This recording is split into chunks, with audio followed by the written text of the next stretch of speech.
Yeah, I think I don't know what I did. Oh, ow. Are you okay? Yeah, you hit the button. Yeah, well, when I hit the button, it said, "Oh, we're connecting." I'm like, "Okay, is it doing it?"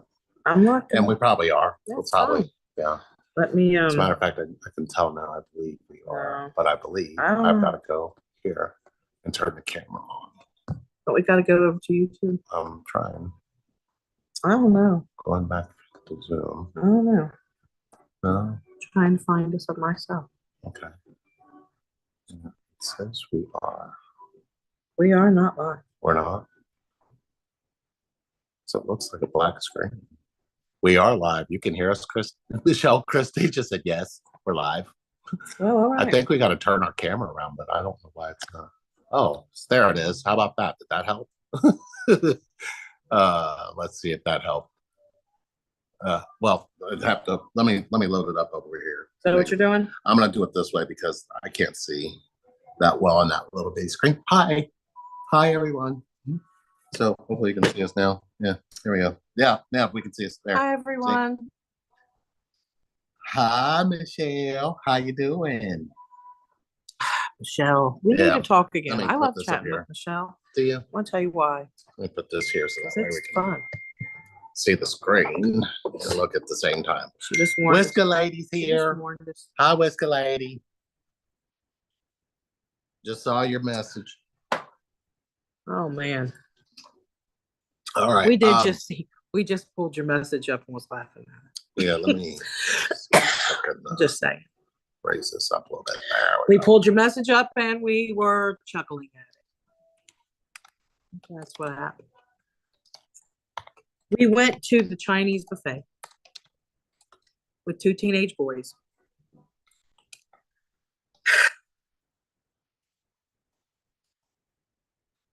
What happened? Chinese buffet. That does. But it took forever because the hibachi line. Good to hear you're doing well. We love you. The hibachi line was big. Yeah, it was long. Well, that one dude had 4 piles of 5 pounds. He had to go. He had. I know. I was like, you got to be freaking kidding me. Like he had to clean the grill twice before we got. True. It was just a bad experience, but it was amazing. It was good. It really was. So how many people are here before everybody gets here? Let's see. I think right now 4 are watching. Before everybody gets here, well, everybody will see it anyway. Even if they get here. So I went to the doctor. Me and Lee went to the doctor the other day. Oh, okay. Mike? Is that Mike? Yeah, that's good. Mike's over here just getting it. Yeah. Well, my liver's doing great. Let's throw that out there. New liver, wonderful. We're bonding. It's awesome. My kidneys, however, I feel fine. I don't feel bad. I'm not having any issues. They tell me that I've advanced to stage 3 kidney disease. That's Mike. That's Mike. Okay. All right. That's how Mike feels about it too. So listen, it's typical of a liver transplant recipient, right? I'm on some pretty rad meds. Mm. And those medications, the medication that's keeping me alive is eating my kidneys. It is that way. That's what's happening. The tacrolimus that I take to live every day doesn't like kidneys. It has a thing. I don't know if he bullies in high school. I don't know.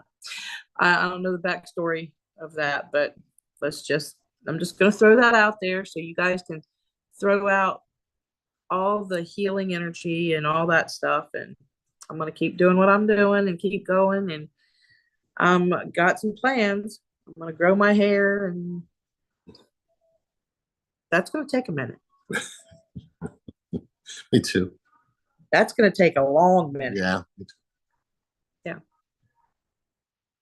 You look comfortable. I am very comfortable. I love him in white. You guys love him in white? I love him in white. The white shirt you had on today, though, when we went. It was, it's hit. Not so much. It was one of my favorite ones. It was better. It was better during the winter. I just think I wore it. He looked like a mechanic and just got off of work. Well, Yeah, yeah, I can see what you meant. I see what you did. But you do look really good in white. Well, thank you. You really do. I Thank think you. he's sexy in white. Okay. All right. I always have thought that. All right. What's your thing? What do you mean? You know, my thing is I love a man in light colored blue jeans with no shoes or socks and no shirt. Just the blue jeans. No shoes, no socks, no shirt. It's my thing. Lee sometimes, bless his heart, Lee sometimes will come up behind me while I'm looking at TikToks. And there's a couple of men that I follow that are physically fit. And but one of them, his wife's amazing. She's freaking awesome, right? And me and her talk quite often. And I said, look, Lee just blushed. I said, make sure he does a video in light colored jeans and no shoes and no shirt. Ladies, he did. He did. And if you ever want to see it, well, I'll gladly send it to you. But I'm going to tell you, it's eye candy. And wow, really? But what is your thing? What do you mean? Like your thing? Like what is it you like? Like it'll draw my attention. Well, obviously, I know what your thing is. Your thing is heels, and I'm a leg person. Yeah, I've always legs do it for me. Legs. Just legs. Your legs. Mike legs. Your legs. It's like just Gemma's legs. No, now you're going too legs, far. Chicken legs. Yeah. No, just I don't know. I don't know what it is. It's legs. Yeah, I think my mom had great legs too. Yeah. Yeah. She always got compliments on them. So I mean, I guess it's just I don't know. Good legs. Yeah. So I guess it's what draws, as your child, you get drawn to certain things. And I guess I was just drawn to that. What's happening in the chat? In the chat, we got What's Good Lady, we got Michelle Christie. It says we got 5 people watching though. And we thought we'd come on because we talked about that really good video we just did recently. The long lost love. Video, and it was we felt compelled to do it because we've been asked to be very clear about the way that we're presenting stuff, so we decided to just be very clear about that. What's up, Jan? Hello, Miss Huber. Dang, I was gonna say something and the gummies kicked in and I forgot. Like just now. Just hit me like just bam, like a brick wall. Hello, Antonia. Yes, we're glad everybody. Please say hello. It'll be a fun video. And don't forget to like the video and don't forget to subscribe. Yeah, because you know what? We went for years and never ever said that. We really did. We didn't want to be pushy and say like and subscribe. No, we wanted to get the information. We're just not that type of folk. No, and I think we missed the boat. Though. We missed the boat. We missed the boat. Huh? We like and subscribe. Yeah, like and subscribe. Ooh, do you want to do We Listen and We Don't Judge? Okay. I'm afraid, but all right. Well, I gotta remember what I've done. Oh shit. So feel free to start. No, I've got nothing right now. So I'm completely clear. I'm clear. Do y'all want to see one? We listen and we don't judge. I know you will. You guys like it when we do We Listen and We Don't Judge? Because those are fun. Oh, I got one. Oh shit. All right. We listen. Well, I don't know if this is a great idea, and I'm going to tell you why. Because when we did We Listen and We Don't Judge, and I told you about putting the cheap gas in your car, then now when I take out your car, you always text and say, "Don't get gas." It's a smart thing for me to say. We listen and we don't judge. Right. Okay. Are we ready? Okay. Are we starting now? Yeah. Because we have to say it. We listen and we don't judge. You know that sour smell that's in your car? The one that I said there's probably something spilled on the side down here. Yeah. Yeah. What is that? Last year when we went to the St. Patrick's Day parade. Back last March? In your car, yeah. We walked over to Central Pastry and got donuts, and I got a milk. Yeah. Last about August or September. Yeah. I found that bottle of milk. Some of it had spilled out onto the carpet. Oh. And it was so gross. And you forgot to tell me this? Oh, I wasn't going to tell you that. Well, wait, you should tell me. No, so, because you wouldn't let me have like milk in your car anymore. No. So that's. I love the car. It was an accident. But it's on your side. I didn't spill it. We listen and we don't judge. It was not on my side. We listen and we don't judge. It was on your side. We listen and we don't judge. We listen and we don't judge. We listen and we don't judge. Is it hard? Nope, you're going to clean out that smell, though. But it wasn't my fault. It will be now. I didn't do it. We listen and we don't judge. So if we're not judging, we're not. Hey, you want my judgment? Can I tell you how I cleaned it up? You will have no judgment. I already cleaned it up. Okay. But it's just embedded in the carpet. I already cleaned it up. I took Pine Sol and everything, and it just won't come out. It just won't. I can show you right where the spot's at. All right. And it just won't come up. I don't know. Yeah. Great. So I'm having a hot flash. Are you? Yeah. You Let me get him medicine. Oh, man. That was rough. So just to clarify, you got milk. That's an old milk smell in my car. So is that what I'm fighting with? So well, see what had happened was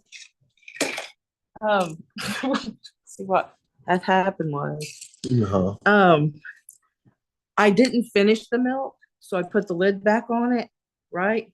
And then it fell down in the corner, right? And then when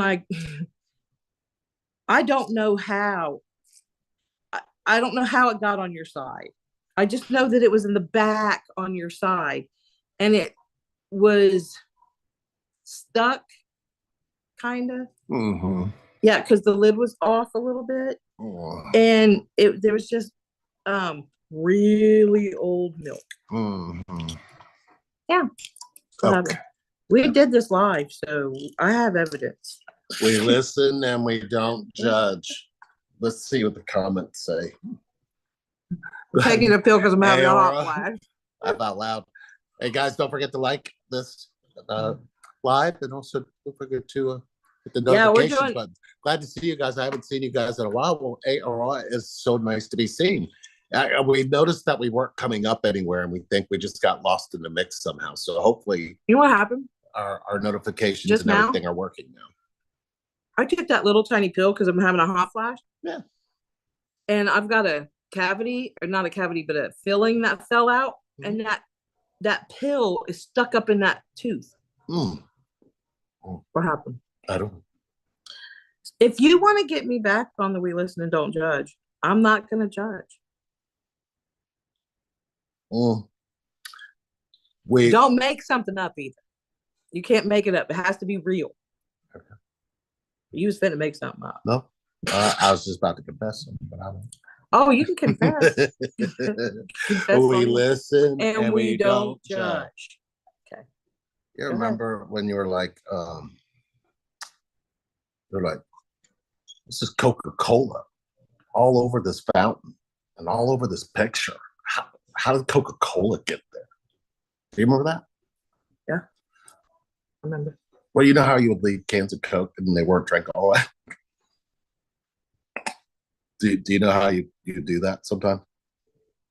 But the thing was, the fountain was already down all the way. It was just like sucking out. It was making noise, and I was like, damn it. And I just reached over and grabbed your Coke and I poured it in there. Then I put water in behind it, but I didn't expect it to splash all over the place. We listen and we don't judge. We listen and we don't judge. If y'all knew that mess, it was horrible. I could not figure out what it was. Gooey. It was gooey, and it was on the wall. We listen and we don't judge.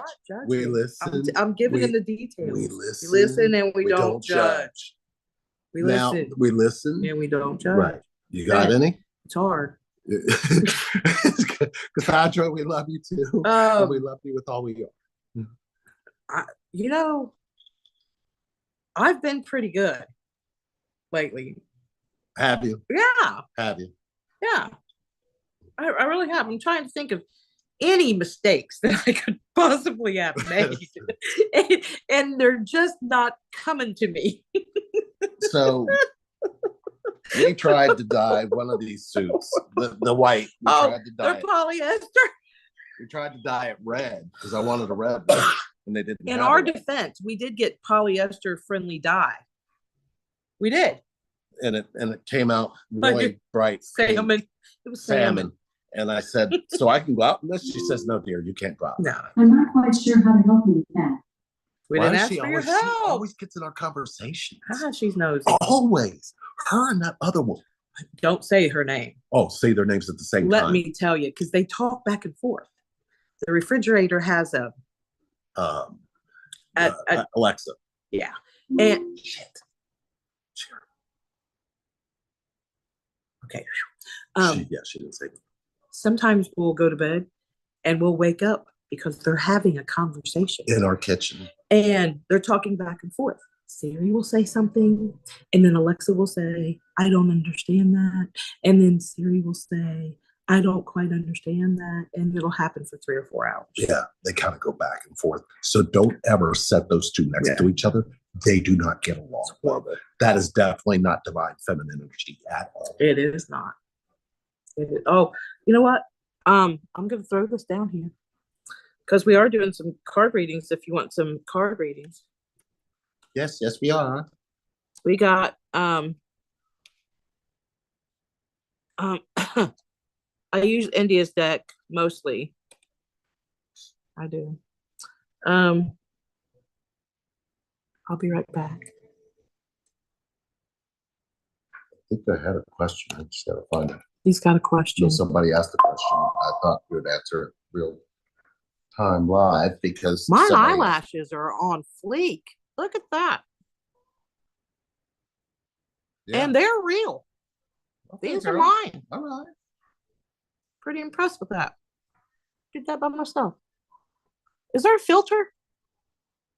Remember my face was burnt a lot, guys? It's fixed. And I got this tattoo covered up the other day because all this was burnt. So I got an eagle feather because it represents courage and strength and bravery and freedom. All right, I'm doing this. So here's the question. I wanted to ask you this question. Me and my twin was engaged and about to get married. We talked about having kids, moving and buying a nice house together until all hell broke loose. Does this mean we aren't meant to be together in this lifetime? All hell broke loose last week. All hell breaks loose all the time here. I would tell you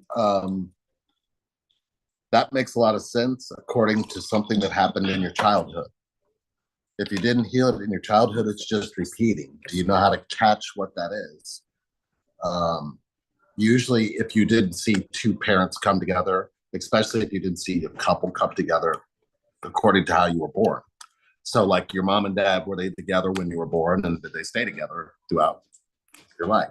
If you didn't have that and one of the parents was absent, you're pretty much going to be doomed to repeat that until you understand that you have feelings around it and you'll be able to sit in those feelings. That's as simple as I can make it, with being just clear. Your vulnerability is going to be needed. Your pain will be needed. Your hurt will be needed. And the voice that you lost will be needed. And if that's not something you know how to do, we got root camp that helps with that. I'm coming. Back. You good? Yeah. We got, all right. These are my librarian glasses. And Alicia said, hi, yeah. Sherry Lee, you're a bright and pretty Sherry. Aww. Card readings are whatever you want to send, honey. Whatever you want to send, you just yeah, because Andre, anything you want to send? Whatever it is. We'll go ahead and whatever spirit guides you to do. Yes. Yep. So yeah, so what April was Donate Life Month. So did you have anything to add with that or no? Yeah. You did? I do. Okay. Yeah. So don't forget that. I got it right over here. So I wanted to throw that in there. We've been super busy. We haven't been here as much as we like to have been. So we're here now. So we really are. I hope that helps. Yeah, we're not going nowhere.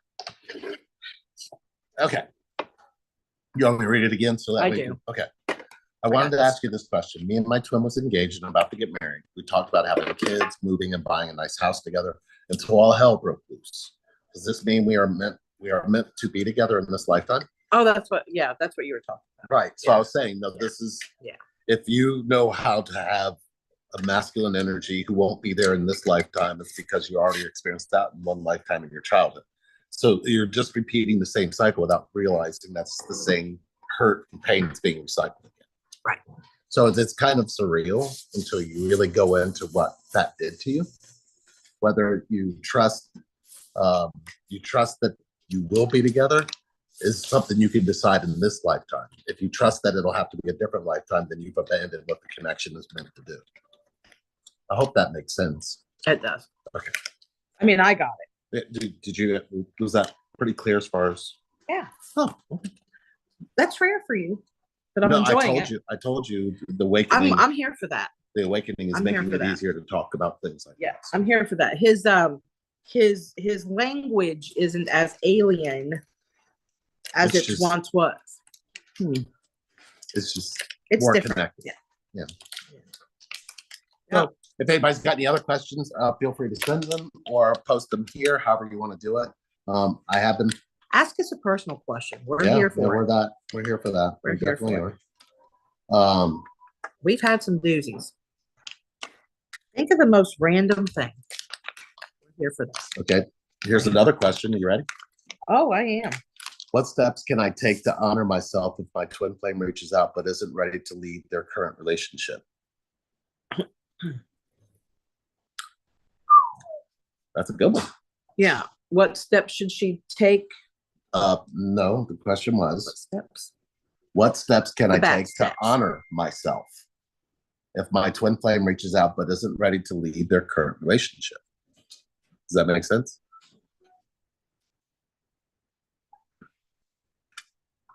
We should get a card pull, but I want to focus on this for a second. Okay.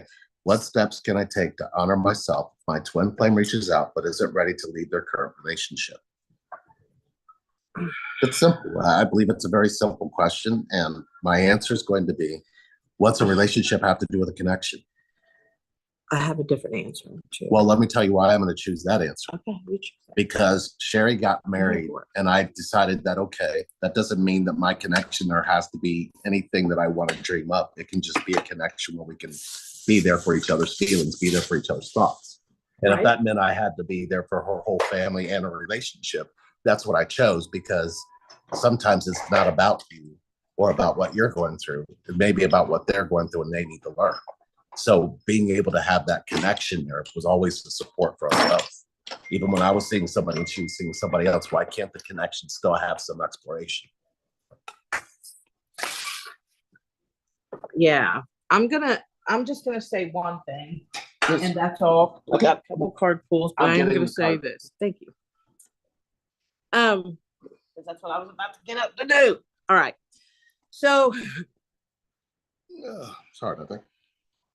If you're seeing somebody who's in a relationship with somebody else, the steps you can take are away from that person until you're being chosen.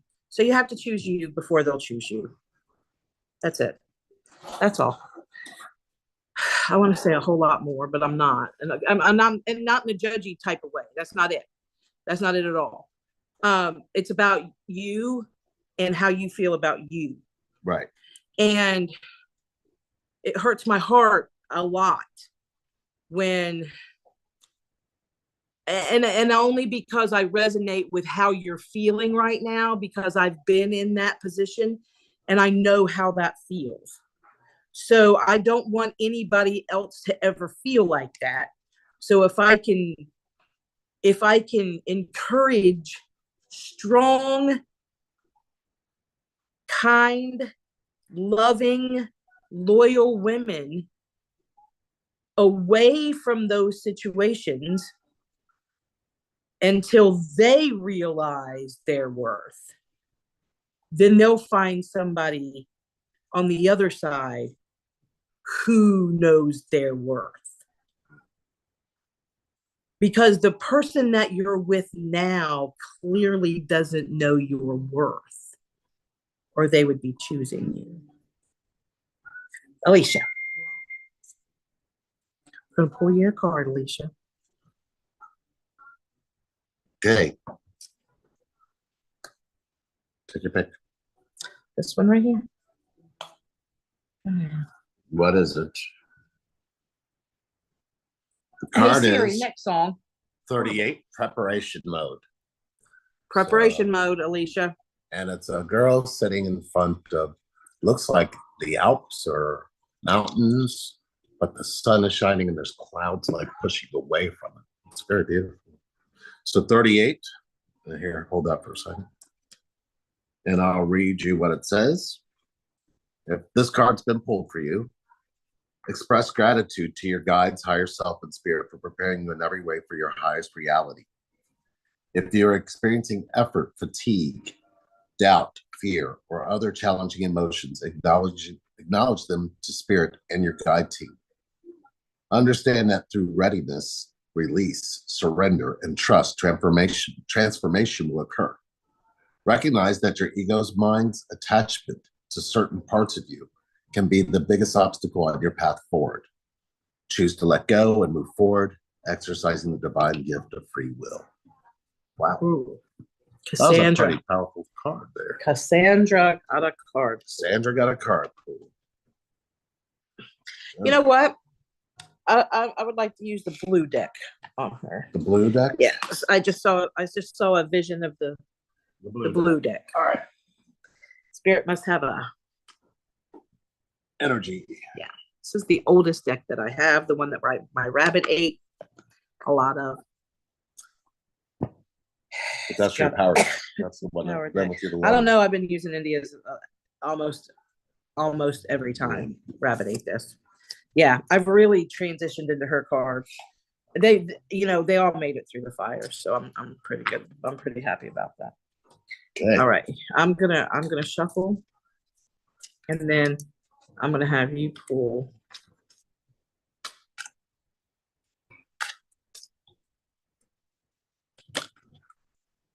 This is for Cassandra. Yeah, here we go. Looks like perfect. Looks like me a lot, said Alicia. Oh, yeah. You indeed. Okay. And this is for Cassandra, right? Mhm. Well, I'm not putting me down. Okay. That one. Okay.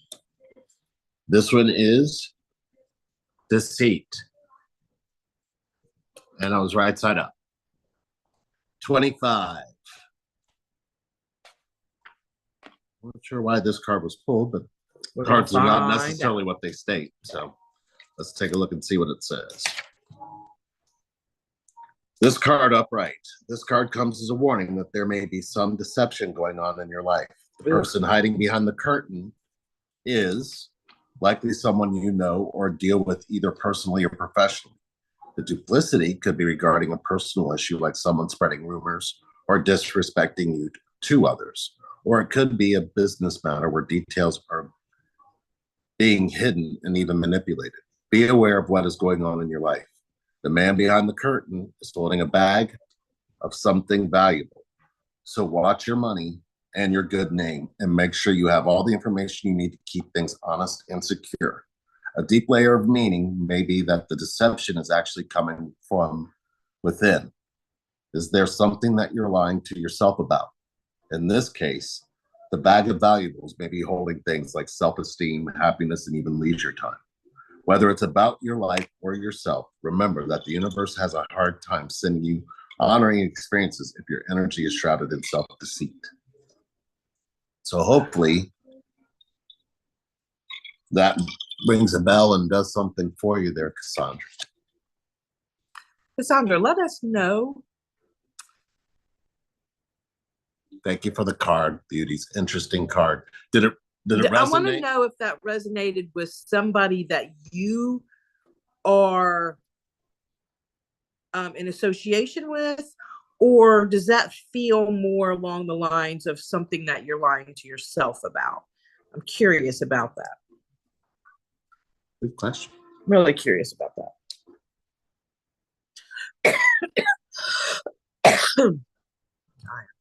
Anyway, Mhm. We've had a very busy month, and we are doing retreats right here in our home, and really, really, really like going into some so cool healing, Yeah. right? Just so cool stuff. I'm unsure, perhaps both, Cassandra said. Okay. If it's anything we can help you with, Cassandra, please Yeah, don't I'm feel free to do a 30 yeah, minute. I want to, yeah. But it resonates. I feel it does. If you need help connecting that, we can help. You guys got TikTok? So we've been on TikTok, let me tell you. It's an interesting TikTok, space. we're just old people trying to be on TikTok. And we don't know what we're doing. And it's a hot mess. But it's fun. Yeah. It's fun. We have a lot more fun than we actually. Yeah, we have a do lot of here. fun on there. But TikTok's interesting. I don't know. I'm watching it a little bit more like, but I am noticing that when I click onto something, the clickbait comes on, and then I've got like 5 or 6 ads for that thing, right? And I don't even know. I mean, sometimes I can be on my computer, for instance, and say, you know what I mean? I'm looking for sheet sets for the bed, right? Yeah. And then all of a sudden on my phone, on my TikTok, on my Facebook, right, which are supposed to be completely different entities, correct? Right. I'm getting ads for sheet sets. So it's like Lee said when we first got on here, we're just, even though we lived in a generation where we didn't have a computer, and when the computer was introduced to the public, and then when the internet came out, right, we were just not schooled on the SEO type of thing. And I think we may have found somebody who's attempting to help. We'll see, right? I'm hopeful that they're doing what they're saying they're doing. So hopefully we'll get out to a larger audience. But there's some places we don't want to be. And there are some places that where we want to be, but we want to be disassociated, right? So it's a little, so TikTok over there is just kind of, I don't know, it just kind of takes us away from the It's fun. mainstream, but it's so fun. It's so fun. It's so fun. Cassandra said one thing I'm working through is loving all of me and my self-worth, but I have connection to someone who I feel I'm in a real soul connection separation with. Where did you learn to have connection separation? Oh, I'm getting hot. Healing energy coming through with this card pool. My question, Cassandra, where did you learn how to have connection separation? Because that would have been in your early childhood. That's why it's coming up. Do you know how to heal that? Because it doesn't have anything to do with your self-worth.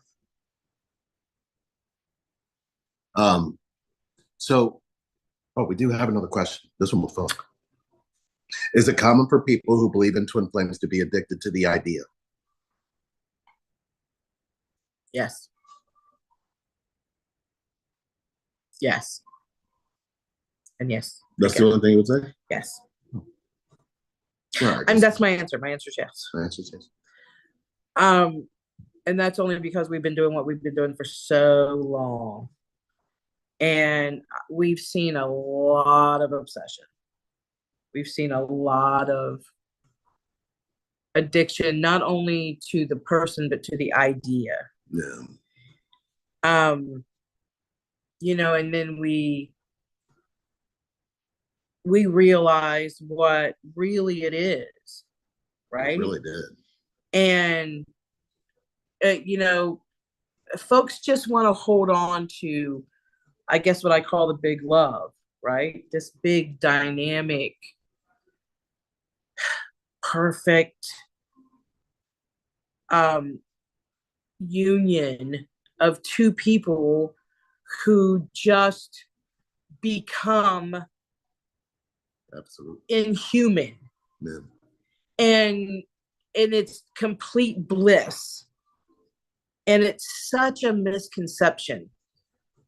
It's such a misconception because a twin flame isn't another person. It's not, I guess it's a label for a human being that comes into your life and sparks so much bullshit that only you have. They don't have it, only you. Because that sparks their own bullshit. Right. Like, yeah. Like a lot of wounding in childhood, that's your separation, Cassandra, not the person that you want to feel, you want to be with. What happened to you in your childhood is keeping you from that person. What you need to do is figure out, do you want to have connection to that so you can heal? And until you realize that's the space of where you may be lying to yourself, you have to ask yourself, can you heal by yourself? And the question to that should be, can you heal without connection? That would be the proper way to ask the question. And if you convince yourself that you can heal without connection, then why would you ever want a twin flame? And most people believe, well, I can only heal with them. And that's not going to be the case because they're going to be igniting all of that shit in you that was hurting you in the first place. And it's not even their intent to do that, but it's the intent to show you what you believe human connection is. So if you looked at twin flames as just human connection, do you believe you can have that? And most of the time, what you're going to find is your mind is going to convince you that you can have a relationship, but it won't let you have a connection because you were never taught that in your mind. So your body knows what connection is. Your mind doesn't. So the big wound is your wounds keep you keeping the same thought patterns. And until you realize that the same thought patterns are there, shaking you up and keeping you stuck in the same space, because that's who kept you company when you couldn't heal with your parents. So as long as you get stuck there, you believe you can't have that connection to heal. But if you think about it, you go all the way back in your childhood, there was a point where you would take your pain and your hurt to the person that you were connected to, your mom and dad, and you would heal. Once you lost that ability or stopped that ability from happening, you didn't trust connection at all. So you decided on relationships. That's the big difference between connection and relationships. Until you realize that, you don't really know what you're in. When we created Relationship Reinvented, we knew it was human connection. We just didn't know that that would be something anybody would accept. But, wouldn't a true connection give you human connection? Because what does that on our planet? And the only thing we found that it's called is twin flame or soul connection. So, you have that as an entry. But once you're in it, there's wholeness and oneness, which is something that's completely opposite of what you've been used to in your life. And it's beautiful. I mean, we're sitting in it, and it's not like anything we've ever experienced. And everything that we experienced in our childhood is freely talked about. And it's not like we gotta be quiet about it. It's not like we gotta not share it. So can you imagine being with somebody who could hear everything you think and everything and be there for everything you feel, and you feel like you're not alone in it anymore? That would be true love. But you don't realize that you need your pain and your hurt to have that. So it's quite a mind fuck. I mean, I'm just gonna put it like it is. It is. Until you realize that your mind is keeping you from the connection, you pretty much suffer and tell yourself, because your mind likes to divorce everything. It divorces masculine from feminine when clearly they have to be together in order to be divine. They can't be divine separately. Where's my water? I've never seen divine separation. And if everybody keeps talking about divine feminine and divine masculine as separate, that is the divorce that keeps happening. Trying these tanning drops, guys. She said, if you guys haven't seen them on TikTok, I'm trying them. There, it is working. Tanning drops. I see you every day. Yeah, but it's not supposed to show up for like 5 days. Yeah, so we'll see. Cassandra said, "Yes, thank you for sharing, Lee. They taste good, and really going into it. That's beautiful and really showing me to really connect one to myself. Yes, I would love that, an all-encompassing love where I can be all me. I'm not saying it's easy, Cassandra. What I am saying is, if you struggle to do it, Sherry and I are human connection specialists. That's what we do. Root Camp is a program that Sherry created that actually connects you back to that and helps you really sit in what that feels like. And if you've never really had another human being sit with those feelings with you, then what did you tell yourself healing was? Because how can you heal without that? I seem to be able to have this trust and love and friendship, but with a connection that is more intimate. Boy, oh boy, it's been a healing journey. You really heal when you have intimacy. You don't, you struggle to heal until you realize you need your vulnerability to heal, which is going to be found inside of your pain and your hurt, which you've neglected. And once you learn to abandon that, you taught everybody around you to abandon it with you. That's where most people struggle, because when they try to change, they try to make their feelings important, where they taught a whole bunch of people not to make them important. And they believe that they're the problem. That's what people call narcissists, but they're not paying attention to it from connection. If it was connection, you'd be paying attention to how each other feels. I'm not a fan of that word. What word? Narcissist. Well, it's a labeling effect It's a label that the mind that wants to so do. many people use. It's a label to ignore feelings. Yeah. I mean, I get the definition of it, and I get that some people are the definition of it. I've seen it myself, right? But on the other hand, let's take the word narcissist, and let's use another word. Let's go with bitch. I've been called the word. I have acted like what the definition is, or a female dog. I have I have acted like that, right? Very protective of my pups, right? So I really just feel like we're so quick, right? To have I seen narcissistic behavior in you? Holy hell, yes. Has seen it in me? Yeah, holy hell, yes. Yes, he has. We've seen it in each other. But that doesn't make either one of us a narcissist. We have narcissist behaviors. We all do. We're human. Well, the space for me though. I feel like though, for real, that once we label somebody a word, whatever it is, right? Then it's the tell all be all. There's no other way out. They're a narcissist now, forever, and always. I believe that's what's the difference in me now versus me back 2005 pre, right? Yeah. 2005 before, I was infected with judgment too. I could judge everybody. Yeah. I could call everybody a narcissist too. Right. But once I realized I wasn't going to heal with judgment, I decided that letting go of the judgment made me start caring about people. Right. So I decided to care about people's feelings. So Yeah. I never experienced a narcissistic experience. But that's Right. what the experience is about, your judgment, not theirs. Yeah. So if you're telling yourself somebody's a narcissist, you're really not telling them that they're hurting you. So that's your fault for abandoning yourself. Yeah. And once you Yeah. realize that you're doing that to your own self-worth, you'll stop worrying about who's a narcissist. Right. Because that's what I learned. I learned that you don't heal judgment. Judgment continuously keeps you infected with judgment. It doesn't know how to let go. It loves right and wrong. It loves good and bad. It loves narcissists and angels. It loves all of the bullshit. But the one thing it's never going to do is love you. Right. That's the one thing you're going to learn about judgment. As long as you keep judgment alive, judgment's not going to give you hope. It's going to tear it down. And it's going to judge you. If you're watching this video and you're being judgy right now, we can feel you. Hey, when you said I look good in white, I couldn't take the compliment because that was judgment. But I love it when you just kiss me and say, you look good. That makes me Then good. I'd be kissing you all the time because you always look good. I do. Well, I think so. You feel it or you think Yeah. it? Now, Cassandra, I wanted to call attention to something that you really need help with. I want you to pay attention to what me and Sherry read when we heard you say this. I seem to be able to have this trust and love and friendship, but with a connection that is more intimate, boy, oh boy, it's been a healing journey.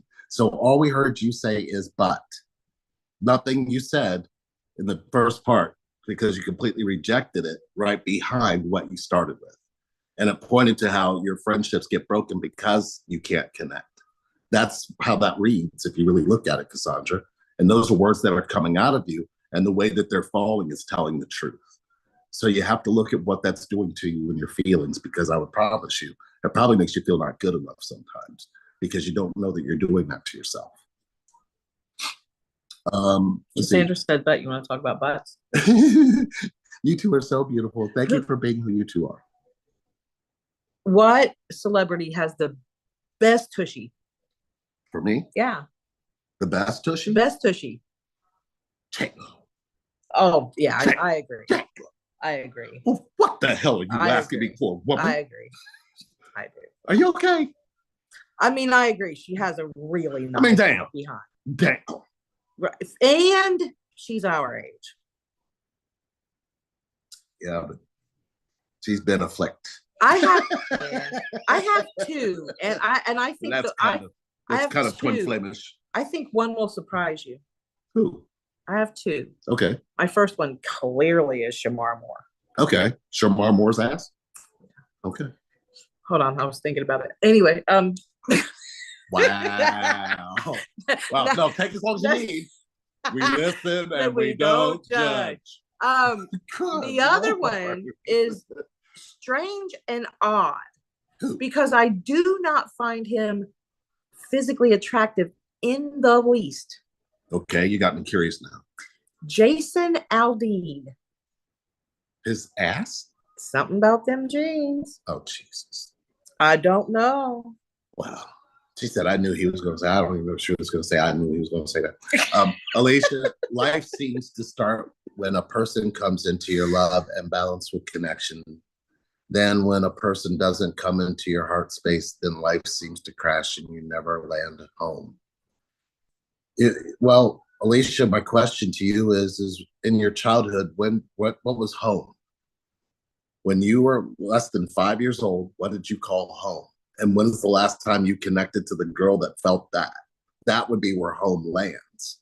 And if you don't find that home in you, how can anybody find home with you? Does that make sense? And I don't know what Michelle Christie said she knew. She said she knew you were going to say that because. Well, since you picked two. Well, I was getting ready to give you the opportunity to pick another one, but I might know. No, maybe I don't. Because maybe you not know who they are. Might not know who. You know, those girls with those big butts. No. The only other ass I would probably choose would be Leilani Wolfgren. Oh, yeah. I agree with you, too. Sorry. She's very physically attractive. Yeah, she is. Yeah. And let me tell you. But her girl's voice. That girl's voice. Oof. You know, if you haven't checked out. If you have never checked out Leilani Wolfgren. Wow. Yeah. Leilani Wolfgren. Wow. She's song named Center. Is she out of Florida? I believe so. I think she's either California or Florida. No J-Lo. she said no J-Lo. Whatever, Christy. But you know what is that girl Megan the Stallion? Yeah. And then there's what's that other girl's name? I don't know. Shakira. Shakira. Nice butt. Shakira though. Shakira for real. What is that girl's name? The one with the really nice. Yeah. She's a black girl. She sings. She kind of sings. She keeps these really long nails. What's her name? It's not the Megan one. No. But I need to stop thinking about this. Listen. I got him over here thinking about it. Yeah, you got me thinking about, like, why am I thinking about this? Heather Harris said, I literally went into heart failure after separation. I went through root camp, seen a pattern of abandonment, and was instructed to set my boundaries. I think I set my boundaries too high now to protect myself. So, Heather, one goal that we try to have in root camp is to get your pain to come up so we can connect to it. So if you weren't ready to let your pain come up for us to connect to it, that's going to be something that you're setting as a boundary. The question is, where did you ever let either your mother or your father hold you and you could tell them what you think and what you feel and they would still hold you? If you allowed them to do that, that would start your healing patterns. If you can't do that yet, you're protecting yourself from a hurt that they put in you, not the person you're directly connected to. So the heart failure is probably something you experienced, meaning that your heart got broke early in your childhood by one of the two. And we probably tried to go into it and it probably seemed monotonous, but we needed to find where your mind kept having the same thought patterns over and over. How did you stop abandoning yourself? would be the question I would have for Heather. Because if you set boundaries, how did you stop abandoning you? Yeah. And the boundaries that you set, were they, what's the word I'm looking for? Were they,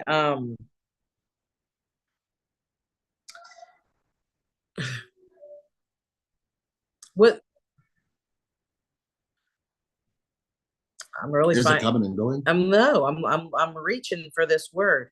Now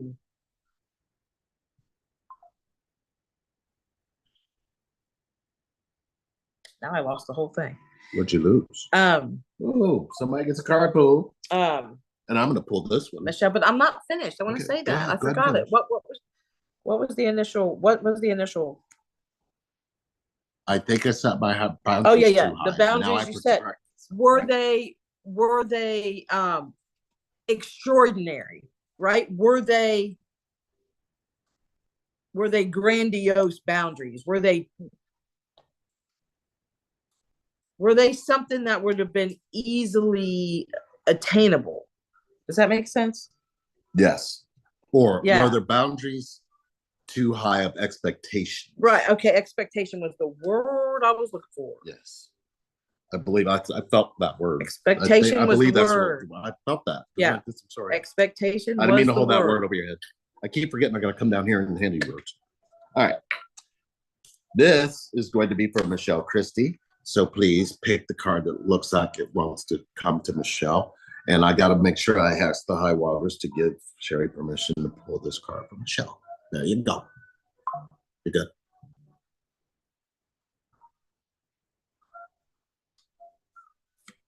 Okay. And this one is Lady of the Lake. Ooh, you got the Lady of the Lake. New beginnings. Something is about to happen. Ooh. As Kevin Hart would say, it's about to go down. Lady of the Lake also was in Excalibur. She came when Arthur was ready to put his sword down until a new king would come. And he gave the sword back to the Lady of the Lake, who put it back together the first time when he gave it to her. But it was only supposed to be a sword that was okay. According to the legend, the Lady of the Lake, also known as Nimue and Vivienne, was a powerful priestess of Enchantress who lived in a castle in a lake beneath the mystical Isle of Babylon. Deeply associated with water and magic, she was a powerful healer. Some believe that the Lady of the Lake was in fact a role rather than a specific person, with many priestesses of Avalon and the Celtic Islands taking on the position. Others believe that the Lady of the Lake is based on the Celtic water goddesses, a key figure in the stories of Arthur and the Knights of the Round Table. And the Lady of the Lake is closely associated with the great magician Merlin, the knight Lancelot, whom she raised after his father died, and King Arthur himself. In one story, after Arthur is fatally hurt in battle, she helps him take him to the healing Isle of Avalon, where he is said to rest until Britain needs him again. Whether the Lady of the Lake was one woman or a combination of many, what's certain is that when the powerful goddess came across your path, something significant was about to happen. And the presence of this card brings with it a message that something significant or new is already here or will soon appear upon your path as destiny. Your action is, I'm ready to step into my destiny today. I know what that's about. Michelle, do you know what that's about? I know what that's about. You know what that's about? You know what it's about, right? You do, right? Okay. And I'm looking, and it looks like Alicia said, love is home. It was my mind knowing I was loved and I never felt alone. Just casually waited for connections or others to come into my love home, never seeking outwards before age 5. So would you say 5-year-old you would agree with that statement?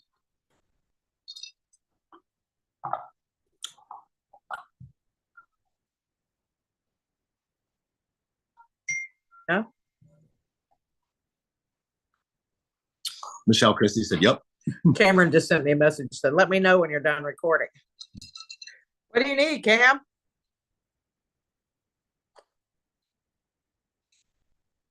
Michelle Christie did say, yep, she knew what you, I guess what you guys were talking about. So you know. Yeah. So we're live. I mean, live. It's fine. What do you need? Oh, Is it something you can ask while we're live? no. Okay. All right. You want to text it? Okay. All right. Don't forget, we are doing card reading. We're also doing root camp. We're doing root camp. We're doing retreats. I love root camp because it's our signature thing, and it's freaking great. And we really freaking love healing. I believe we've really found some really deep ways to heal based on how many root camps we've done. And we've really kind of been able to come back together through our own deeper root camping. You know what I mean? Yeah. You feel that? Yeah. And it's really a good time to be here with us and ask us anything. Dr. J, astrology and metaphysics. Oh man. I'm about to move into 8 years with no communication with my twin, although I do still get sad, nostalgic. Sometimes I feel I have finally let them go. I've accepted that I may never see them again. Thoughts? Yes. What did 8-year-old you feel about love getting between mom and dad? How did you receive love after 8 years old from both of them at the same time? That would be my thought, because you kind of told us what happened to 8-year-old you.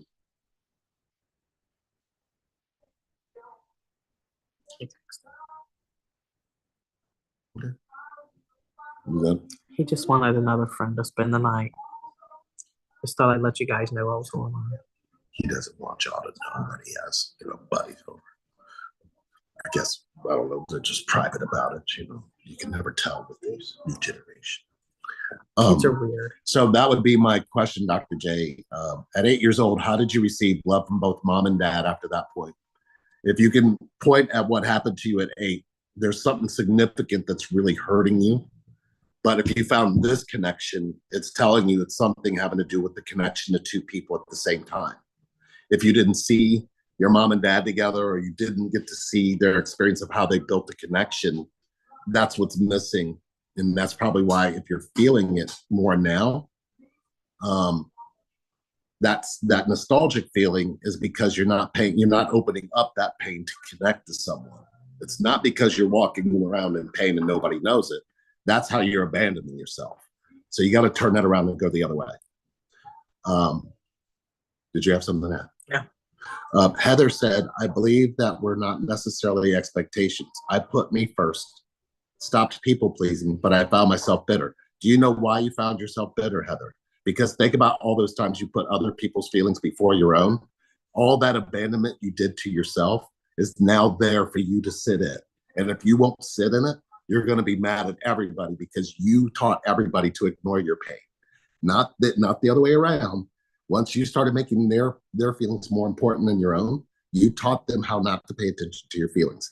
That's a form of abandonment that you didn't realize you were stuck in.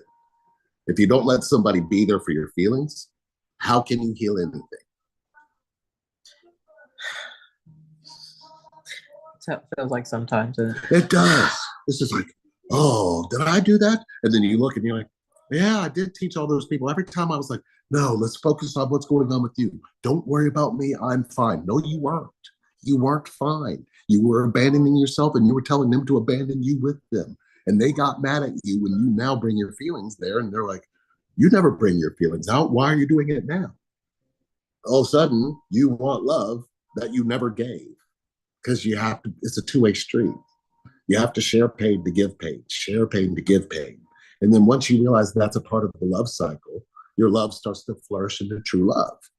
But until you realize that, you kind of get stuck.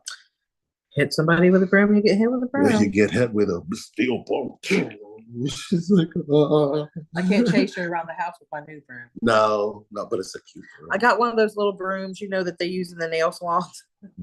Yeah. Because it gets up all that little dust in the nail salon. So I was like, where did you get those? anyway, she told me, and then so I got one.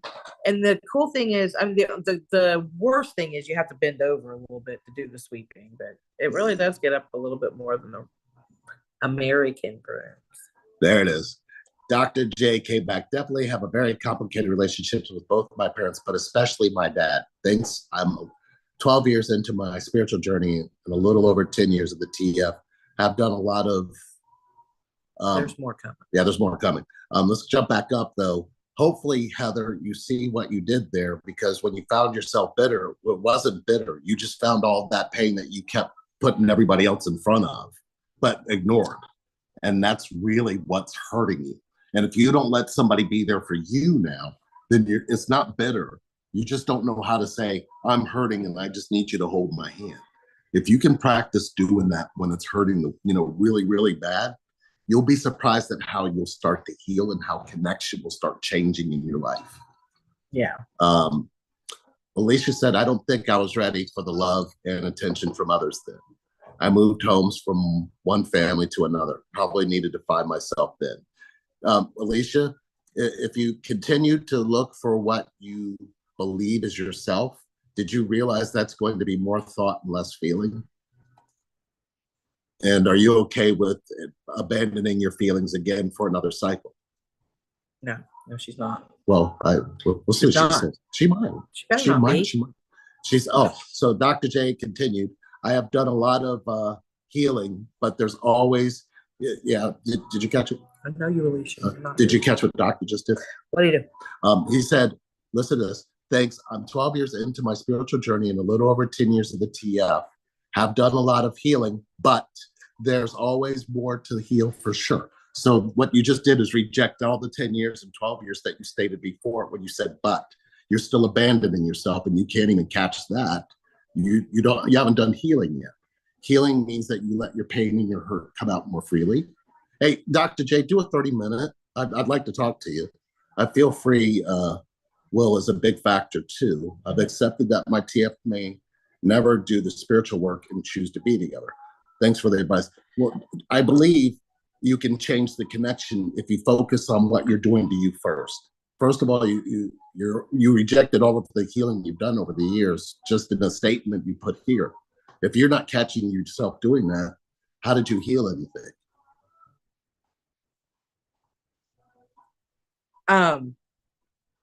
We'll wait for that answer. Yeah. Again, it's gone. I think we got another question. Another question. Another question. You know what I want to talk about? And I've been wanting to talk about, we talk about a lot. Is it? We talk about some, but I really want to know. But go ahead and ask that question, then I'm going to find out. Oh, is it possible for someone to constantly think about their twin flame without it being an obsession? Did I ask that already? You already did. No, it was differently. But it seems like the same question, don't it? Yeah, it wasn't the same, but it's different. It's definitely the same. You know, like those psychology tests. What would you answer? Would it be like a yes? Yeah. Nothing else. Pretty much. Okay, all right. How does the fear of abandonment play a role in twin flame dynamics, and why is it often mistaken for codependency? Ooh, that's loaded. That's loaded. Start with the first question. How does the fear of abandonment play a role in the twin flame dynamic? Okay, can stop there. And I can only speak on this because I've lived it and I've experienced it. So here we go.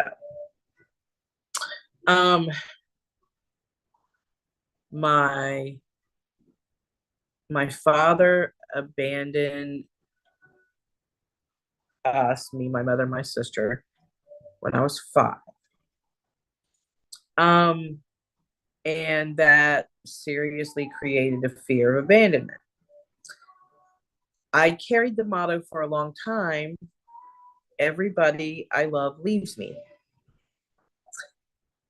And that was my mindset. Yeah. And that fear, right? That fear of that happening with every person I was in a relationship with. Literally. fell victim to that. Right. Because that fear manifests a personality. Yep. That is guarded and fake. Right. And that pushes the other person away. Deeply. Yeah. So it's two forms of abandonment happening at the same time. At the same time. Right. And if that fear of abandonment, if that fear isn't addressed and embraced and relieved, right? Because there's a relief in an embrace, right? So we embrace the fear, know that it's there, acknowledge it, embrace it, and in that embrace is a relief and a release. And that goes for anything, any fear of anything. Right. Fear of abandonment is the main one, I believe, right? Of what is tearing relationships apart. It plays a major part. If you have fear of abandonment, you are going to be abandoned.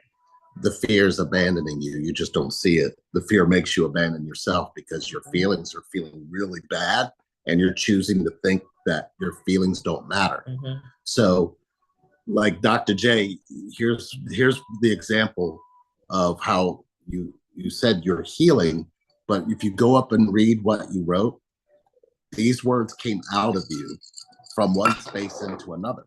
And it's thanks. I'm 12 years into my spiritual journey and a little over 10 years of the TF. Right. Period.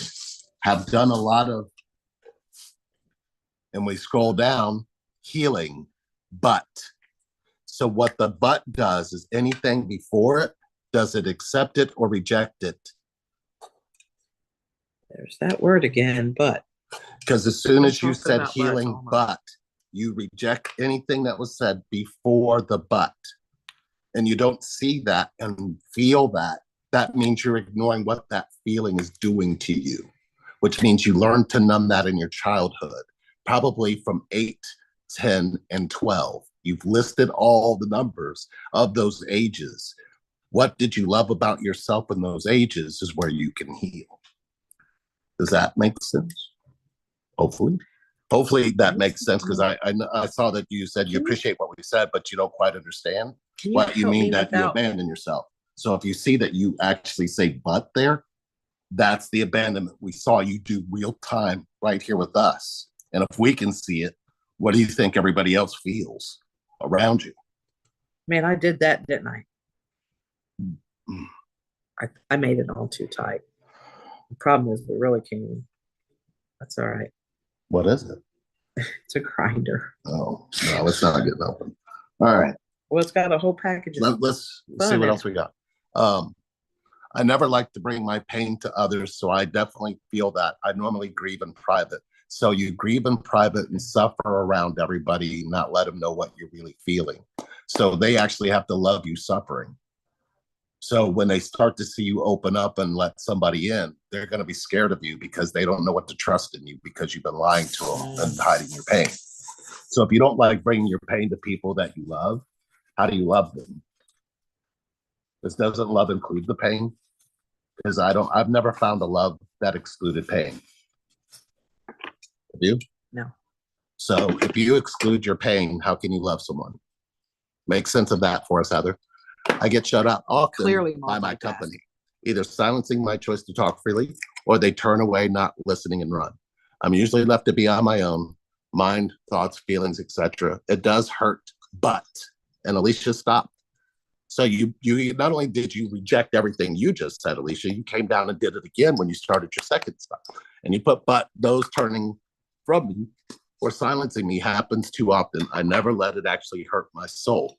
Just confusing how they find space for others, but not me. That's all. So, Alicia, my question to you is, how do you receive love from your biological mother? That would be my first and only question. And when I say receive, how do you receive love from her directly to you that you can feel?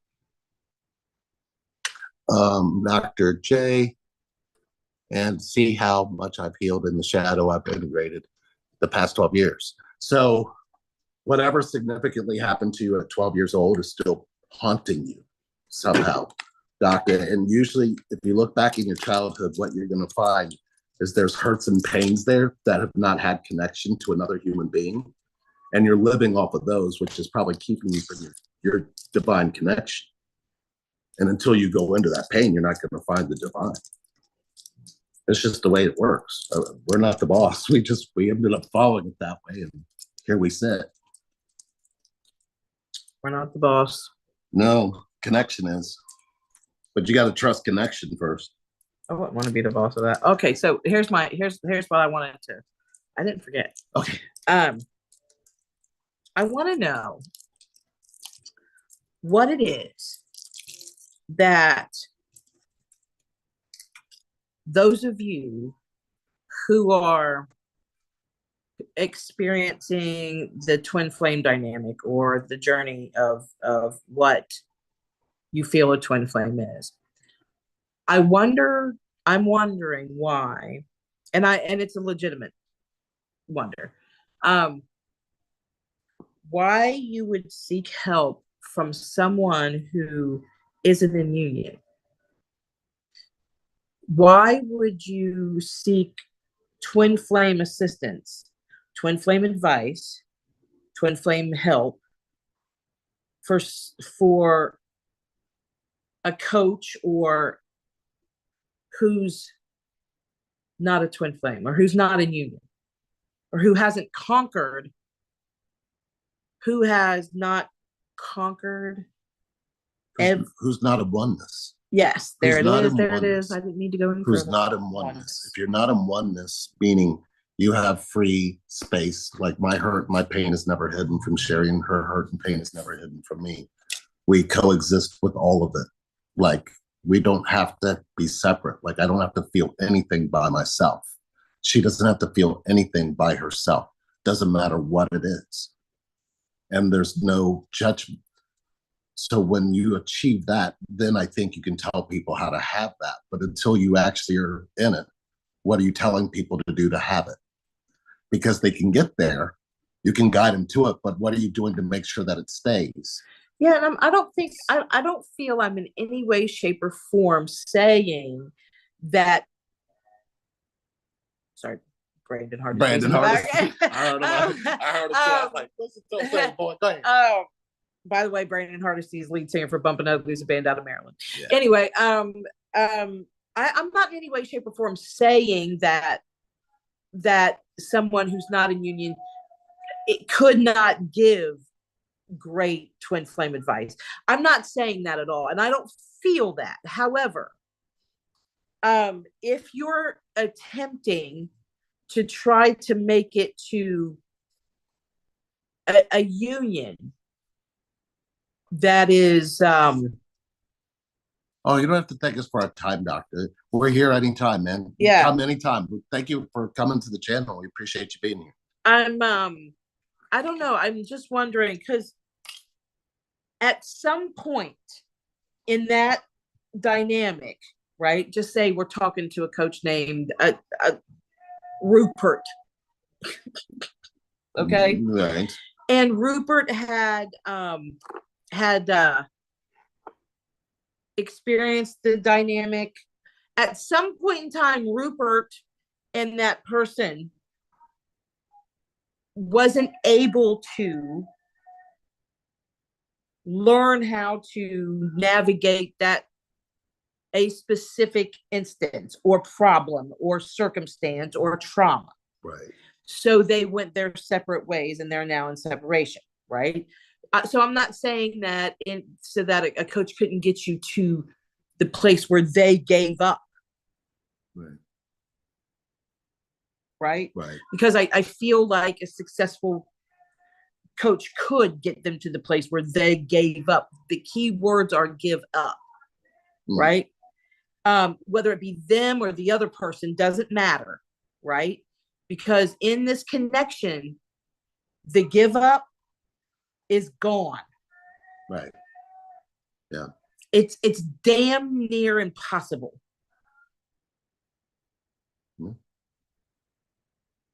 Now, that's why we decided we probably shouldn't give advice without doing our work first. Yeah. So we can't guide you to something that we don't have. Mm-hmm. We have what we have.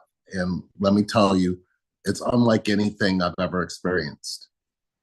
Like animals, people just gravitate to connection. You don't realize how empty it is until you feel somebody who's there for your feelings. You come into that energy field, it's just different. And if they're not speaking from that depth to guide you to a connection, then I don't know where they're guiding you to. That's not going to keep you in your head away from the connection, where the connection is going to be in what you feel. If they're not respecting your feelings and caring about your feelings, if they don't know what kinds of wounds you've had in your past, if they're not going into the deeps and the depths of your pain, they're not guiding you to anything that's real. Because you need to go through those things in order to have connection. Just like you did in childbirth when you got here, you will have to go through a threshold of pain to get this connection. And if that's not what you want to do, why do you think they call it a twin flame? You're going to be on fire the whole flipping time. It'll feel like somebody has doused gasoline on you, and you're going to hate it. You're going to hate life until you realize you love life. Telling you, getting burned sucks. I know by experience. It does. But let me tell you, the flame, the eternal flame, when your pain is connected to another, that pain becomes bliss because it's not alone. That's the twin flame, right? If you could combine your pain, why would you ever be separate? Why would you ever need to be with anybody if somebody's there for your pain all the time? And pain, in the way that you guys look at it, is really not that much different than your bliss. You just have to sit in it and let it be there and not hide it. Your vulnerability has to come back to life before you're going to have connection. It's just the way it works. By the way, I'm clearly multitasking. And for those of you who know us well. You've watched our videos, you followed us, maybe you've talked to us. I do not know. However, the first one who can guess what it is that I'm multitasking and doing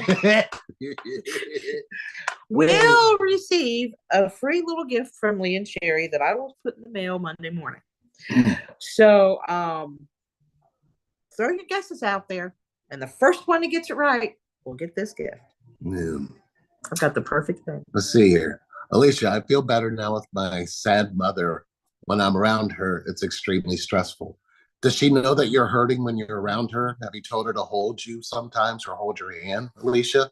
Because it sounds like you haven't opened up to her. Randall says, I didn't just like having a, oops, it went too fast. Oh, man. Randall said, I didn't like just like having a son with autism. I looked for those who are autistic for advice. Same with this journey. I looked in your eyes and knew I found real people. Oh, thank you. Thank you. Wow, that, you know what? That made our whole night. Okay. Yeah. Opie, there's a but. I mean, I just enjoy your energy. I'm not even stuck in the TF pool misery thing anymore. That's awesome, Thank Rachel. God. How are you allowing yourself to have human connection now, Rachel? Heather said, that's right. They keep coming back. Yes, they do. And Doctor said, I think I may have mentioned this in another one of your lives, but one are the biggest things that helped me in this journey is when it finally clicked that my TF is me and vice versa. We are the same. So that means the way that you treat your pain is the way your twin treats your pain too. You got that absolutely correct. And the way that they treat their pain is the way you treat their pain too. Until you guys realize you're teaching each other that, that's when things start to click, and that's when you can start exploring connection. Soul incarnated into two bodies. So separation is the 3D illusion. We're not separate. We're all connected. We're just all in our heads. That's why we're disconnected. If we went back to our feelings and started paying attention to each other's feelings, wouldn't we all have this connection? Who wants to be in their feelings? I'm just saying, once we said men don't feel anything, Bud smoking. Somebody got it. Irene got I'm it. clearly not smoking. Who said that? Irene did. I'm clearly not smoking. However, and then Irene said, "Hi, my body is vibrating, all warm and tingling." You She go was ahead. Bud smoking. You go ahead, because I am not smoking yet, but I am rolling. So you get to get. That's beautiful. So I'll tell you what you can do. You can go ahead and send us a message here with your name and address, and I'm gonna get you a little gift out. How about that? I'm just preparing for when we go offline, and I'm going to tell you why. Because there are Karens out there who leave comments, and I promise you, they don't keep me up at night. Promise that. But nobody judges. It's almost in 48 states. It's like disheartening. Do you have to do like that on camera? It's like having a beer. After Well, Karen, can you, sweetie? What? There's no judgment on our channel. Just let's not even talk about the haters, because the haters are going to hate. That's their job. Their job is to hate. I don't have haters. They're haters. And as long as there's going to be haters, that's all there's going to be. But the haters are the ones who feel the most pain. They're the ones that we can heal the most. I don't want anybody feeling pain. So listen to this. I mean, I do want people to feel pain, because then they'll remember that they're alive. I mean, your pain is more important than your thinking. I just don't. If you don't make your thinking, if you let your thinking continue to be important, don't worry about this connection. It will continue to avoid you, because it's not connection. I want everybody you need your to pain feel for good. connection. I'm sorry. I do. Well, look, the only reason you feel good is because I'm connected to your pain. Yeah. Do they have that? That's what we're here for. And until you guys realize that's why we're here, we're trying to show you that's the way to get this connection with no tricks. It just automatically happens. It's like a magnet, isn't it? Once you start opening up about what you really feel, it changes things in this connection. But you never were taught to do that, so you're just not doing it because of that. You got that in your childhood. So if you don't heal that, you're going to stay stuck. Yeah, Leah's right about the part with anyone you come in contact with. I don't like to be right. I just like to tell the truth. It seems like a huge tool to respect and let it lead you to find your own happiness. And that's how I found out how people really think about me. They told you what they think about you, or you're telling yourself what they think about you. What's the difference? Mm-hmm. My mother inflicts pain and hurt, then closes our hearts, souls, and minds to each other, because she's just a big bully. I once addressed I felt dead inside, and she says, "Go be dead in your van." She's just mean to me. Alicia. Well, tell you what, Alicia, we'll be your mom and dad. Because you need to heal that. That's so rough. Disheartening to hear. And it's interesting because that kind of behavior runs in my family as well. And you know what I mean? Literally just yesterday, I was asking my mother through text message about more family medical history, because I didn't get shit from her when I asked her when I had liver disease. And she was literally bitching about giving me family history. So I was like, never mind, I went to other people. So Alicia, I feel that pain when you've got a very toxic mother, right? And then what happens is, we go through life and thinking, I'm never going to be like her. I'm never going to be like her. I'm never going to be like her. And then the older we get, the more we realize that not only are we not like her, but we're just like her in other ways. And I have a very weird relationship with my mom, and I shouldn't have one at all. But I do, because she's my mother and she gave birth to me. So that part of her. What is the worst wound a mother could give to a child?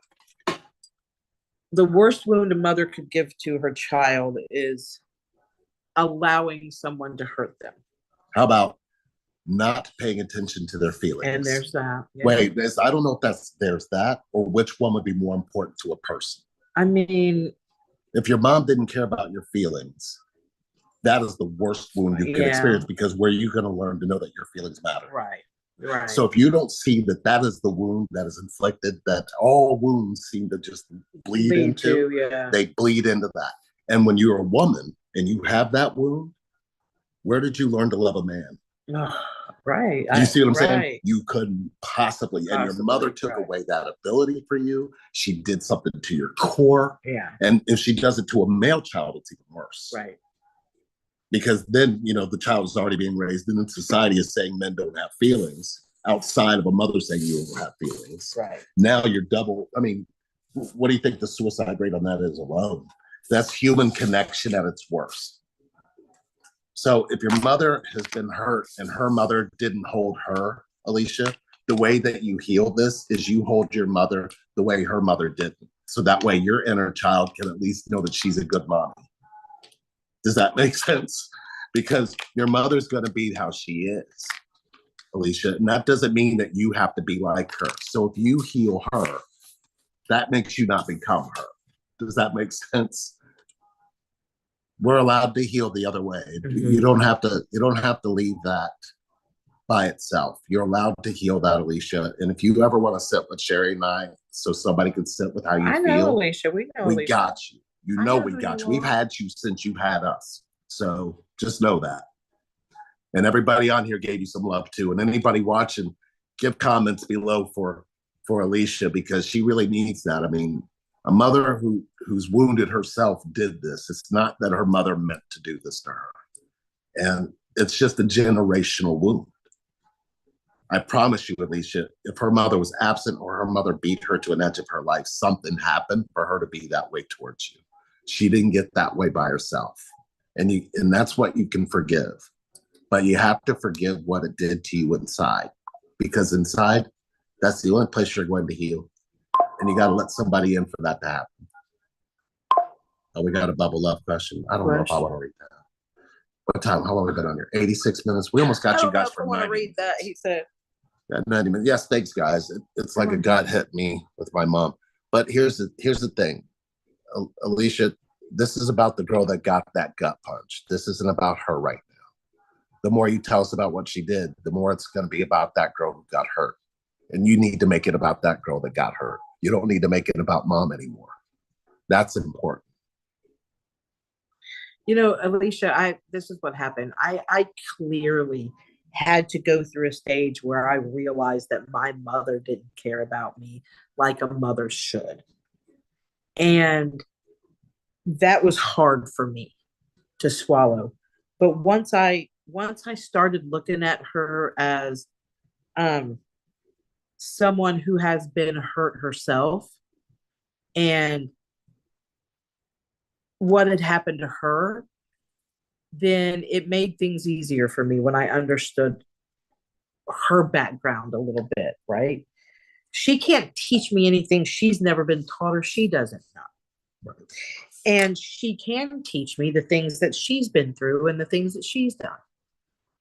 And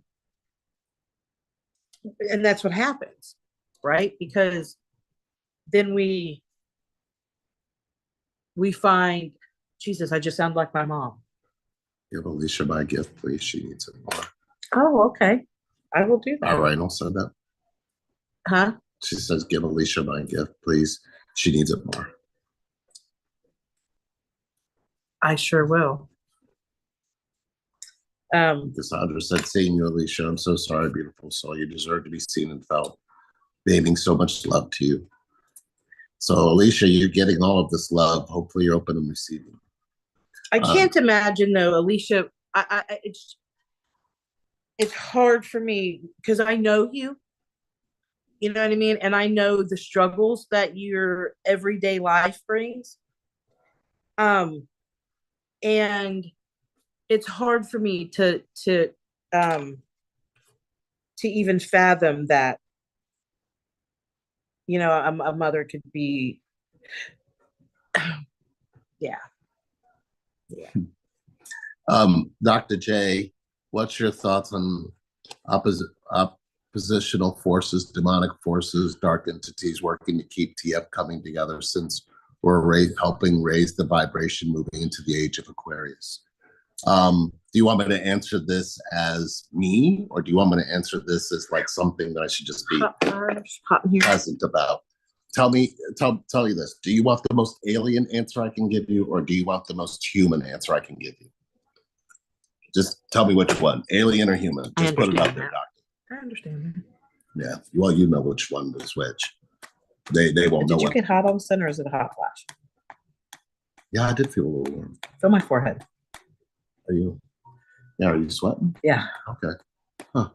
hot flash. Yeah. I'm through menopause. It's not menopause, except for it's probably leftover symptom. But And then Dr. J said, I guess it really comes back to duality and more. The more we integrate our shadow, less any oppositional forces would have any power. Well, okay. So, Doctor, I'm just going to give you the alien answer. My thoughts on oppositional forces, demonic forces, whatever feels the most true to me, it's going to be the alien.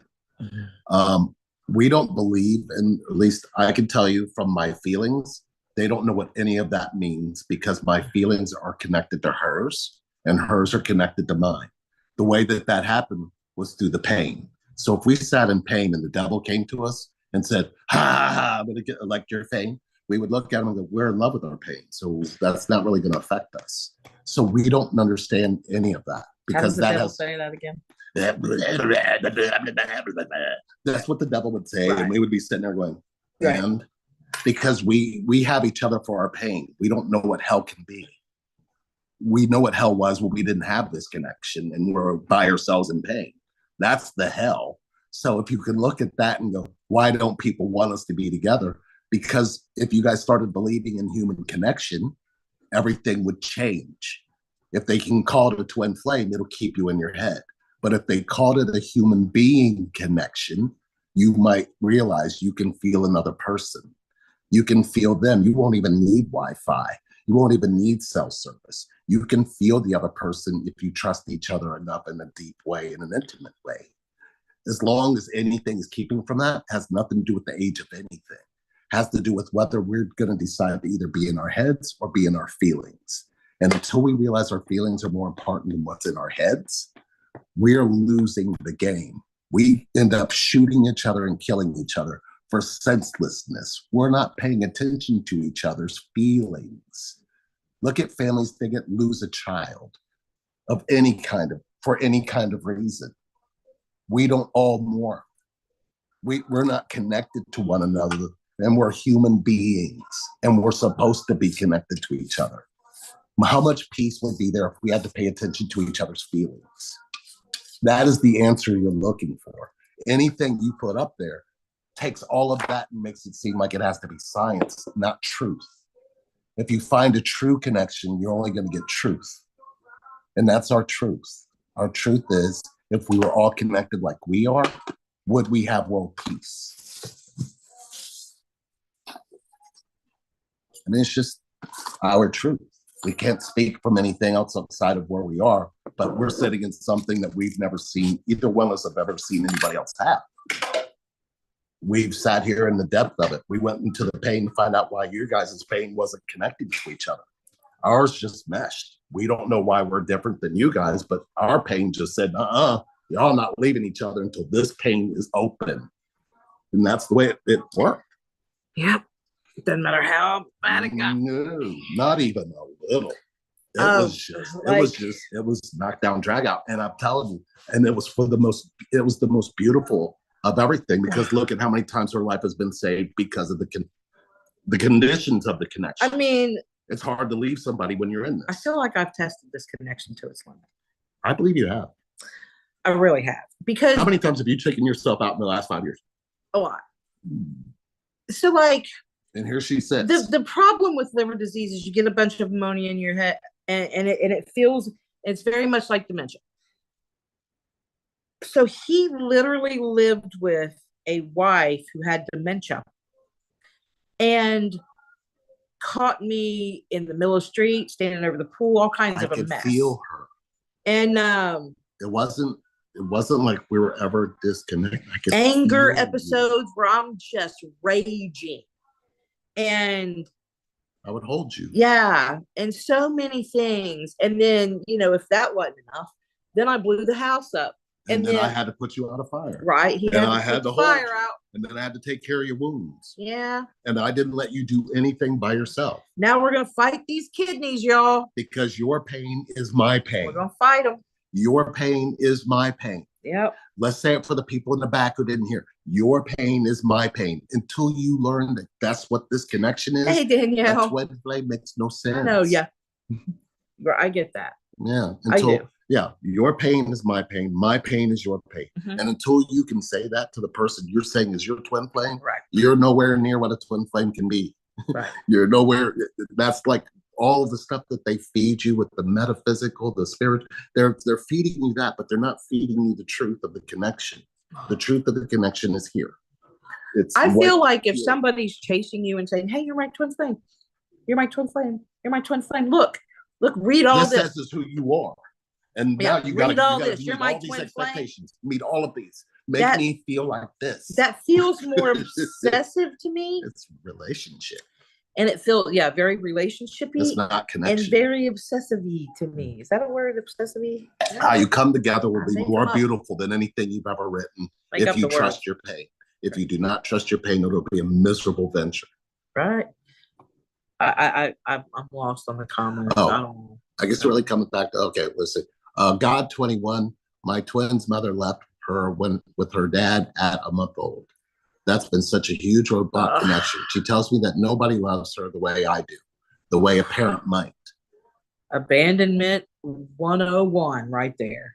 Abandonment issues. That poor child just was embedded with abandonment issues from the rip. My dad didn't even come to the hospital when I was born. So I mean, so that's the huge roadblock in the connection is what?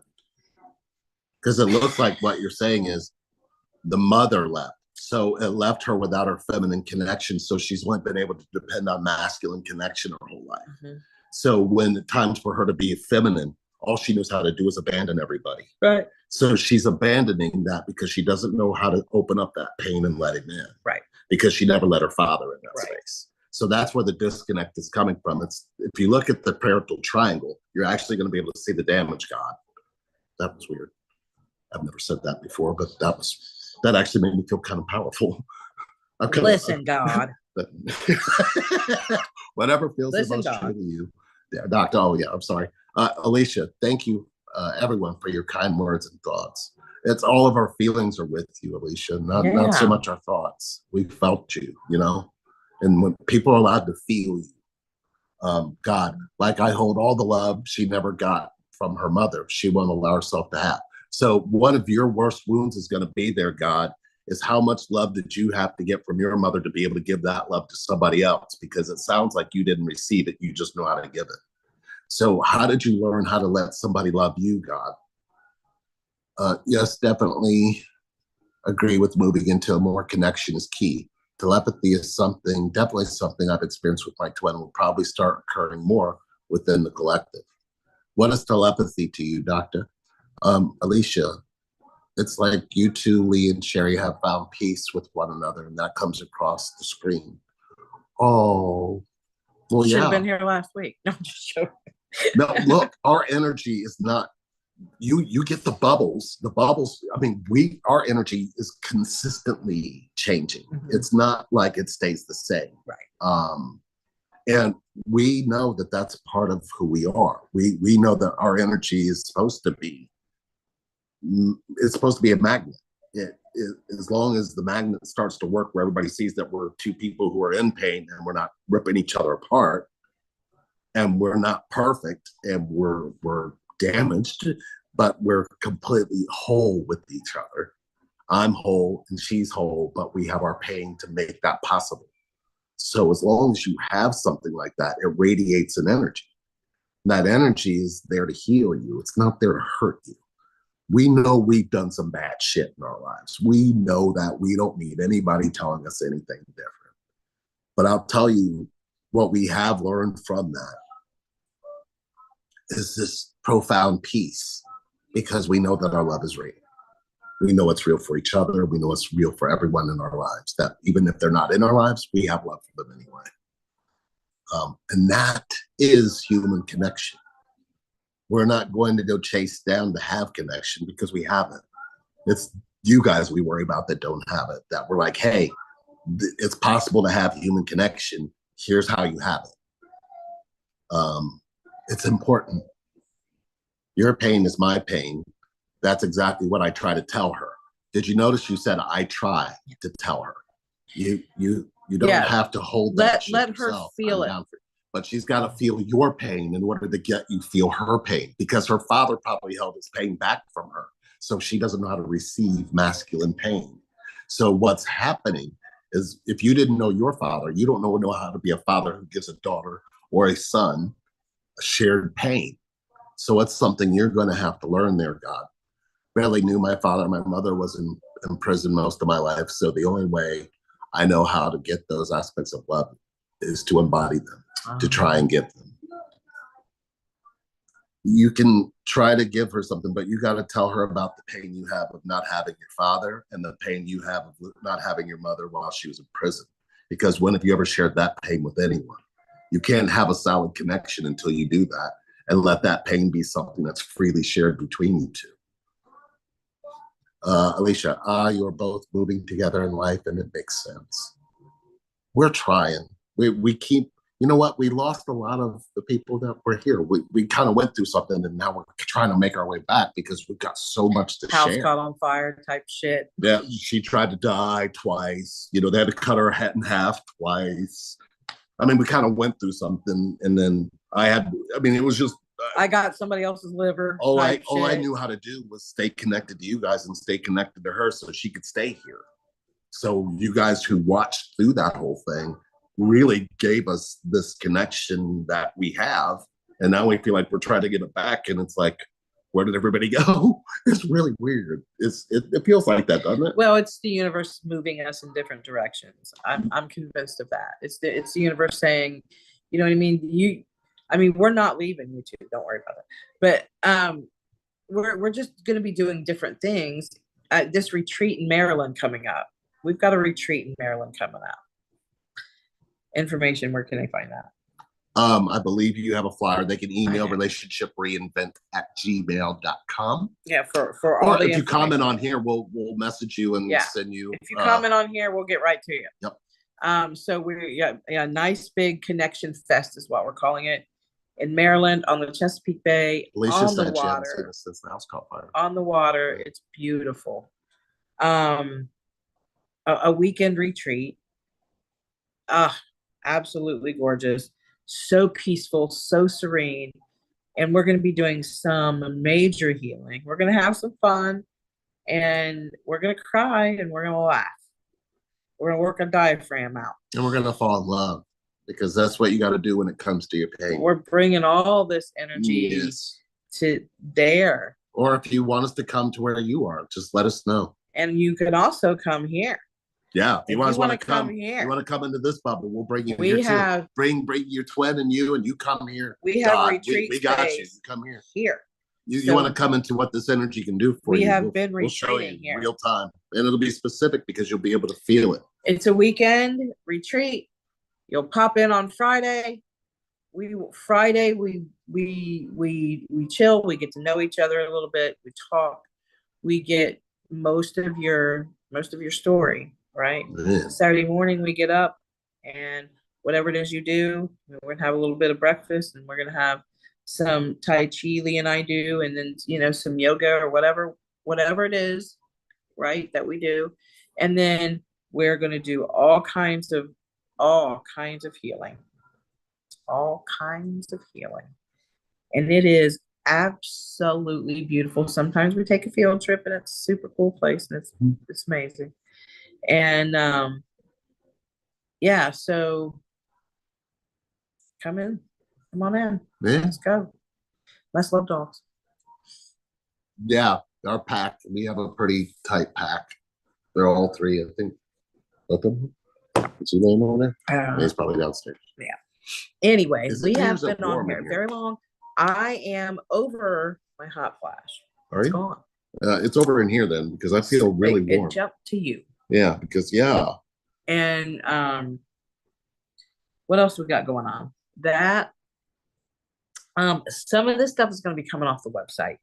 A lot of it. It's going to get cleaner. We're gonna clean some things up. We're taking some programs off, and we're going to be tweaking some things. So, things is changing. Yeah.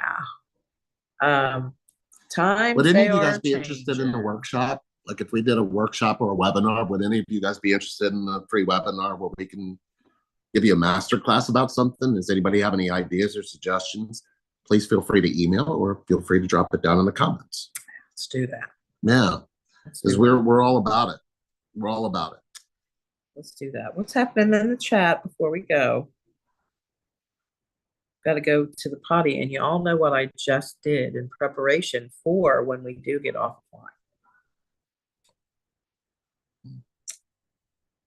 So Alicia said, "Oh, you're both moving together in life, and it makes sense. I just saw you right after your house caught fire. Haven't seen you since then. Oh yeah. Life is special. Thank you for being a part of my life and helping me to hold up from the pain and fear and learning to let go. Because you saved me from ongoing sadness back then. I appreciate you. We appreciate Love you you, too, Alicia. I hope you're doing well. We love you very I hope much. you're doing well. But I think we're going to call it, We guys. are. And listen, guys, if you are interested in the Maryland retreat, after the 11th of May, the price goes up. Yep. So the price goes up half. Half? I think it's half off right now. Yeah, it's half off right now. So if you're interested in that Maryland retreat, now's the time to get in, because and it's going to be a gorgeous view, and it's going to be filled with feeling, filled with connection. If yes, you would be interested, Cassandra, I think you're talking about as far as if you guys want to do a webinar or master class, we can definitely do those. Definitely do those.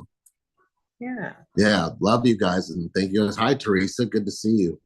Nice to connect to y'all. Hugs from Antonia. Just good to see you, Antonia. And don't forget, we still have 30 minutes if you guys need us.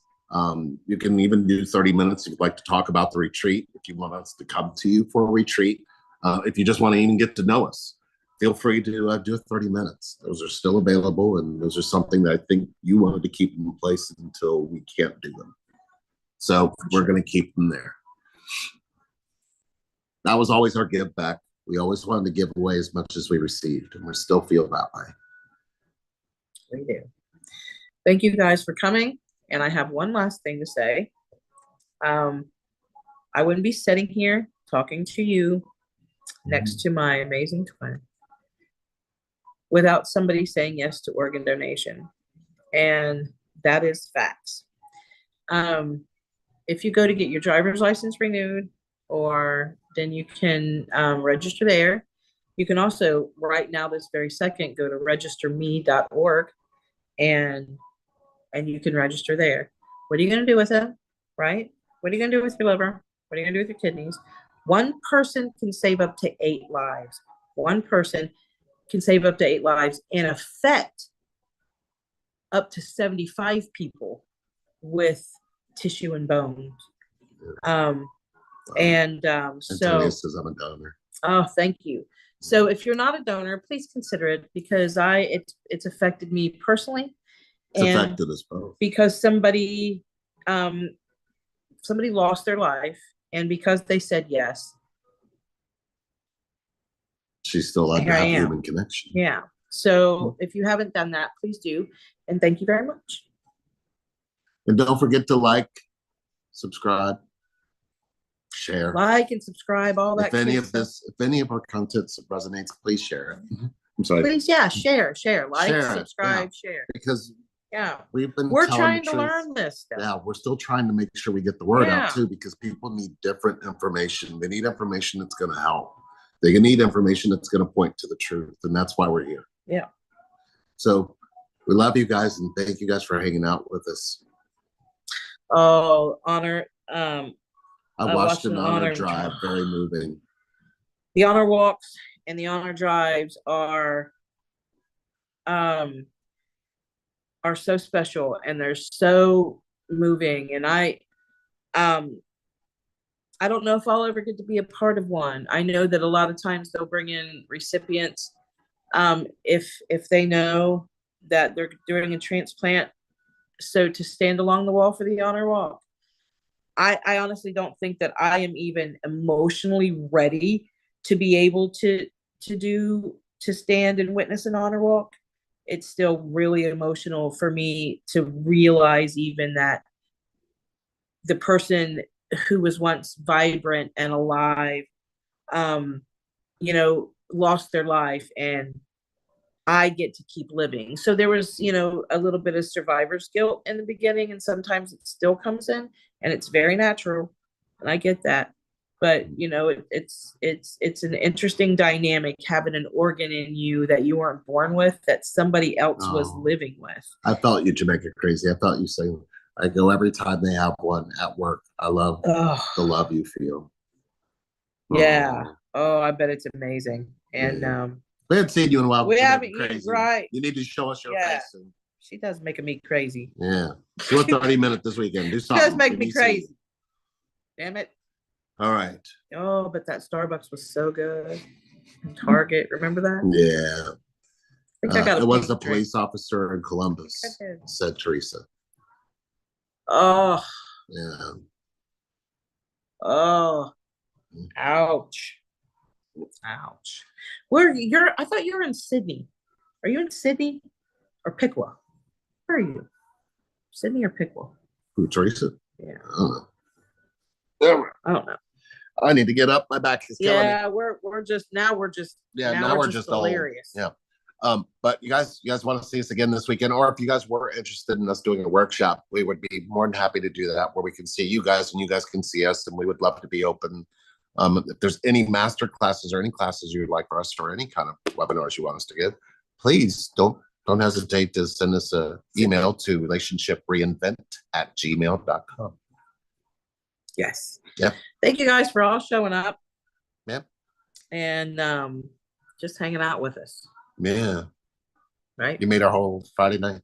When you're saying your little prayers at night, just throw a little one in there for me, because we're not. My cousin sent me some little boxing gloves to hang up in the car, because we're fitting. If I need to put them on, we'll put them on. At this point, I don't need to put them on. But if I need to, I'm going to. I'm not afraid of a fight. And kidneys are going to do what kidneys are going to do. So we're gonna talk them out of acting stupid, all right? We're gonna talk them out of acting rebellious, and we're gonna make it work. Absolutely. We're gonna make it work with the kidneys I do have. We're not trying to get back on that list, which, by the way, it happens. All right. It happens. We'll talk to you soon.